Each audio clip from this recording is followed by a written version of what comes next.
The COVID-19 pandemic shed light on the reality that food insecurity is very often situational and can affect anyone who has fallen on hard times. Unfortunately, those dealing with hunger are often also faced with a sense of shame and hesitation in accessing food assistance. The Walpole Community Food Pantry and some of its clients are working to fight that stigma. This doesn't mean because you go into the food pantry that you can't survive without it. We're trying to give people a helping hand. And a lot of people will say, gee, it just helps. It saves us $10, $20, $30 a week. And they can do other things with that money. Some of the seniors have commented saying that, I can get my prescription drugs now with it, or they can buy larger quantities because it's lower price. They couldn't do that before.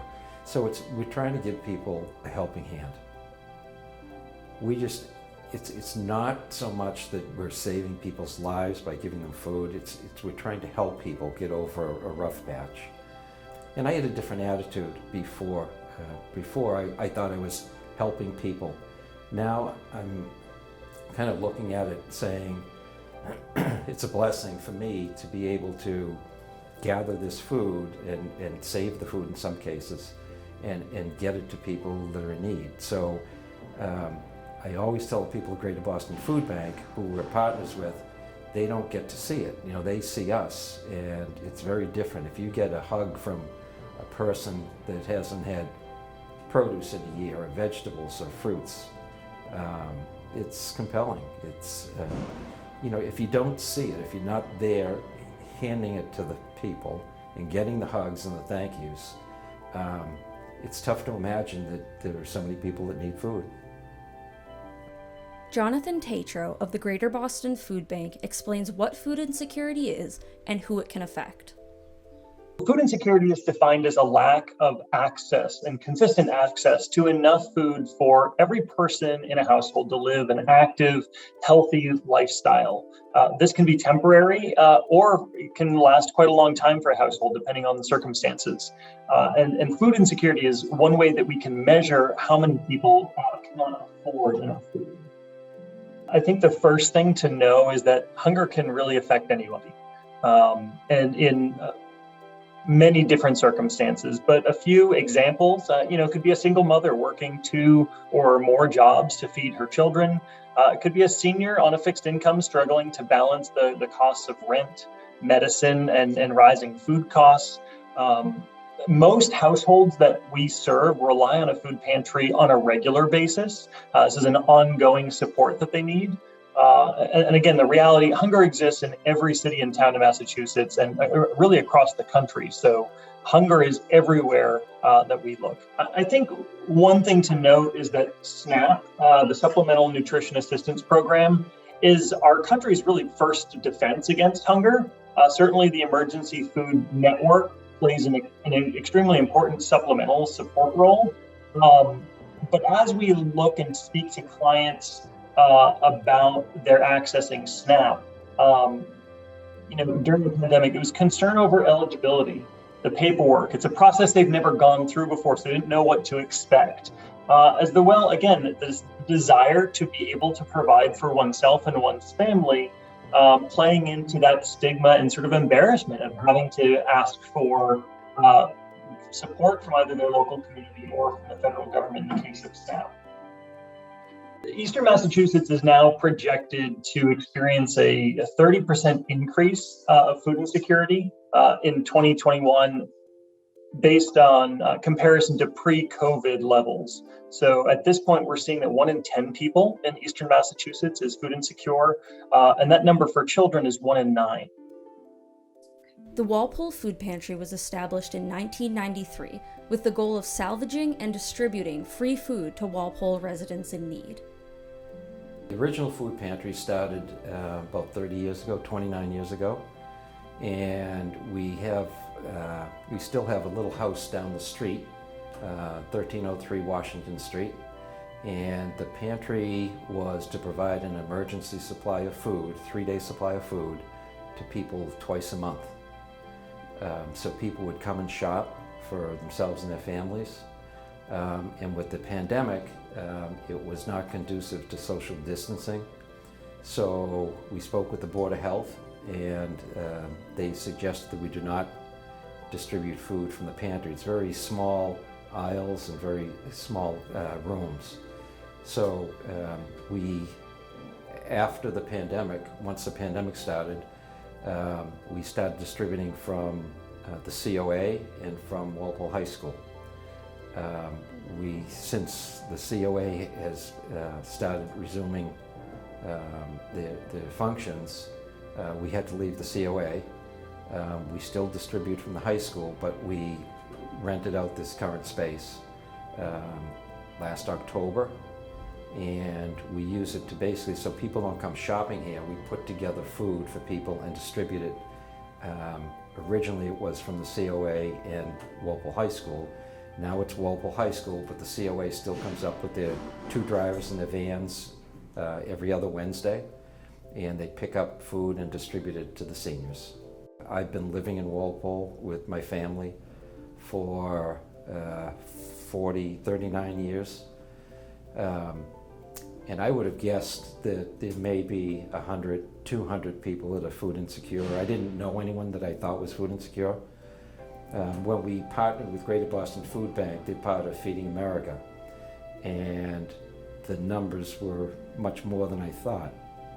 So what happens, we went out, we had the pantry where people would shop, and we kind of changed the model because we learned that there were more people who were food insecure, so we tried to find them.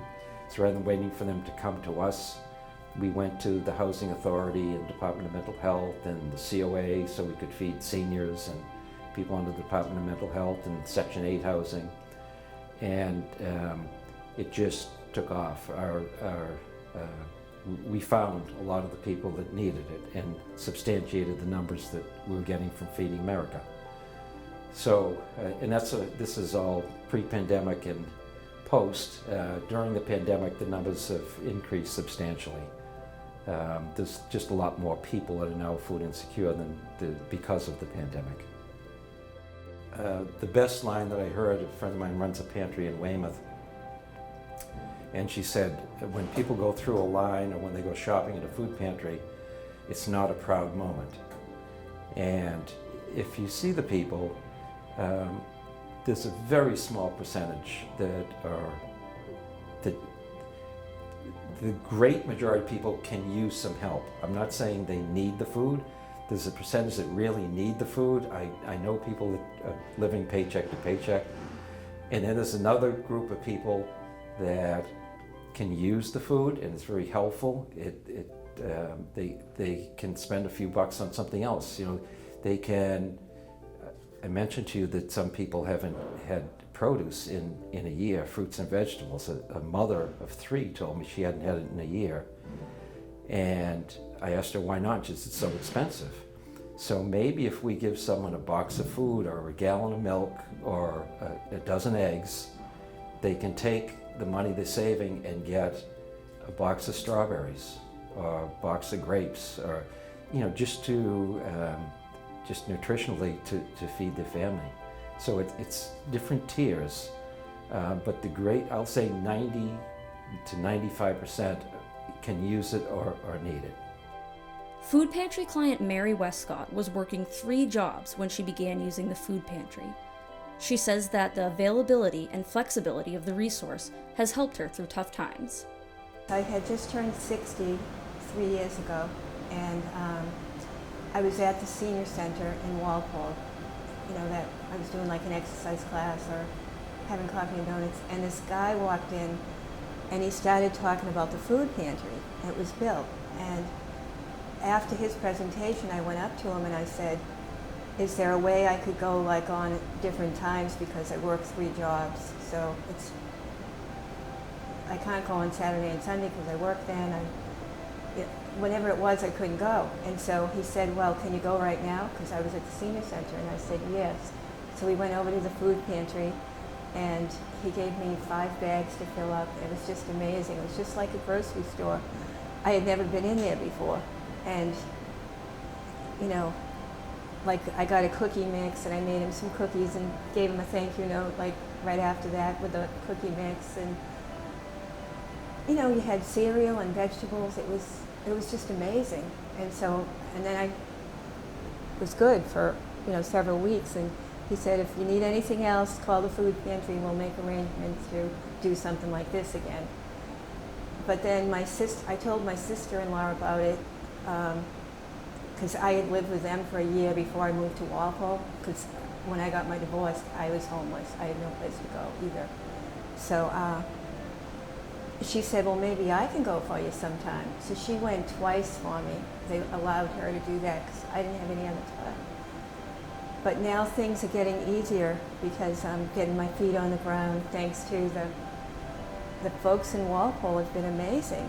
And you feel kind of proud, like you don't want to go, what if somebody sees you, that like, are they going to think less of you because you go to the food pantry?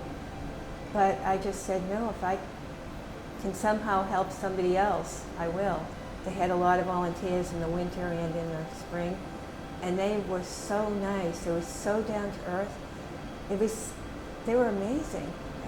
I can't explain it. It was just very, very warm and down to earth. It wasn't like, nobody made a fuss. They were just I was so grateful. It couldn't have been nicer. It's not, for me, it's not going to be forever, so I'm really grateful that it's helped me this far along. I'm still juggling things because I still have health insurance, car insurance, car repairs. I have everything everybody else has. And, but because of it, I was able to, cut down on some of my hours, so that's helpful. Because, and my kids were good too. They were grown. They've grown up, but they said they could help if I needed to. So just having them in the wings was really great. I didn't want to take them up on it, and I haven't yet. But, they would call me every day, especially during the COVID thing. Do you have enough food? We're going to send you some food, I said, nope, the Walpole Food Pantry is taking good care of Mom. Don't worry, you guys. So that was helpful to them, too. I bumped into somebody else at the senior center. She said she thought she knew my dad, and we became friends that way. And she said, have you heard about breaking bread? It's a thing on Monday nights.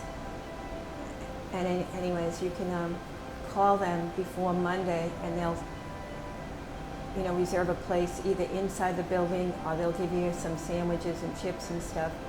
And I do that. I usually get 2 meals so that if I see somebody when I'm coming back to the senior center or one of my neighbors, I'll leave one with them. But that's another resource. The Greater Boston Food Bank recently identified shame and stigma as major obstacles in the fight against food insecurity. Stigma can be a huge barrier. The Greater Boston Food Bank actually conducted the first statewide assessment during COVID-19 called the Gaps in Food Access Study. And what we found actually was significant gaps in food access. We found that 1 in 3 food insecure individuals were actually using a food pantry, and only 1 in 2 food insecure individuals were enrolled in SNAP. So what we're finding is that there are many more people who could really use these services that are not getting plugged into that network. And the most common barriers that study found for folks not accessing those services, they wanted to be self-reliant.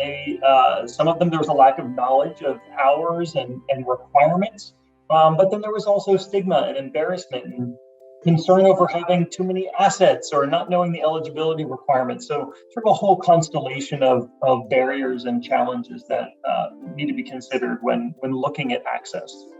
12-year Walpole resident Nancy Piemonte has used her experience as a client of the food pantry to help some of her neighbors overcome their feelings of guilt and shame surrounding food assistance.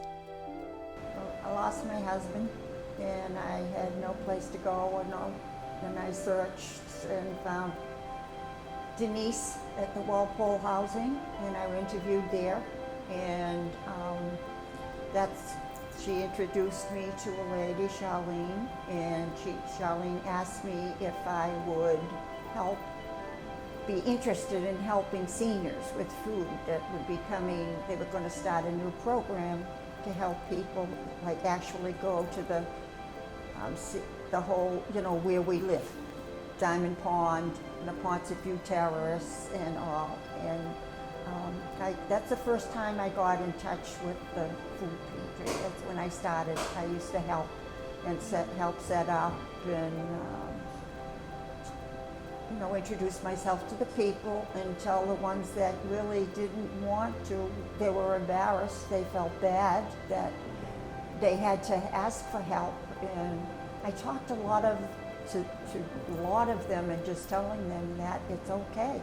It's okay to do this. This is for people like us. And I more than love doing it. And I pulled in a lot of people who before were afraid to come in and do it. And there was a lot of people that couldn't get out.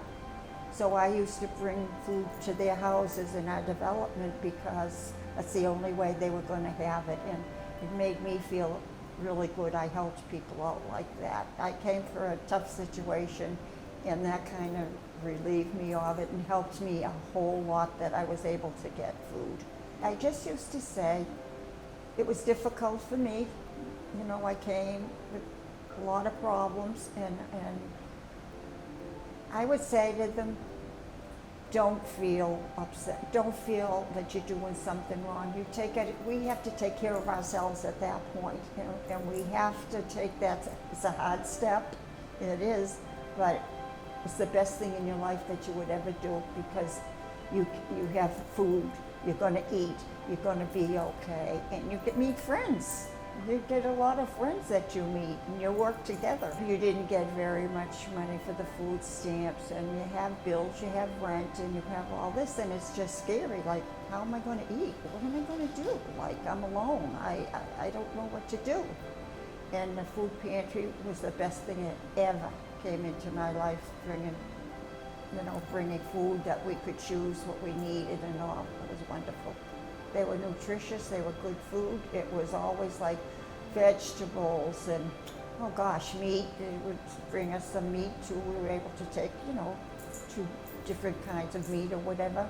It was vegetables, potatoes, lettuce, fruit. I mean, there was anything anybody would find in a store. I mean, it was awesome. They were so good. They really were. So, it helps me because I do not have a car.